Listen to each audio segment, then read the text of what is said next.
Welcome back Lekhana వాక్స్. ఈరోజు recipe ఏంటంటే గుడ్లు పులుసు అండి. గుడ్లు ఉడకబెట్టుకొని టమోటా, ఆనియన్, పచ్చిమిర్చి కట్ చేసుకొని స్టవ్ మీద ప్యాన్ పెట్టుకొని ఆయిల్ పోసుకోవాలండి. ఆయిల్ పోసుకున్న తర్వాత పోపులు వేసుకోవాలి. పచ్చిమిర్చి వేసుకొని బాగా ఫ్రై అవ్వాలి. ఫ్రై అయిన తర్వాత ఆనియన్స్ వేసుకోవాలండి. ఆనియన్స్ కూడా బాగా ఫ్రై అవ్వాలి. అయిన తర్వాత టమాటా వేసేసుకొని బాగా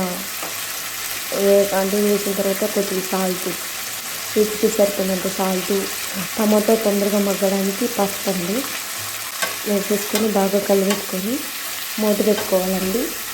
మూత పెట్టడం వల్ల తొందరగా మగ్గుతాయి. తొందరగా టమాటా అనేది మగ్గుతుంది. మగ్గిన తర్వాత కారం వేసేసుకోవాలి. మన రుచికి సరిపోయినంత కారం వేసుకొని దాంట్లో ఇదిగోండి చింతపండు నానబెట్టుకున్నాను. దాంట్లో వాటర్ ఫస్ట్ వేసుకున్నానండి. చింతపండులో వాటర్ వేసేసుకొని ఒకసారి కలిపెట్టి చింతపండు పులుసు కూడా ఒకసారి వేసేసుకున్నానండి. బాగా గుడ్లు వేసేసాను. గుడ్లన్నీ వేసిన తర్వాత ఒకసారి కలిపెట్టుకొని ఒక 5 minutes వదిలేయాలండి.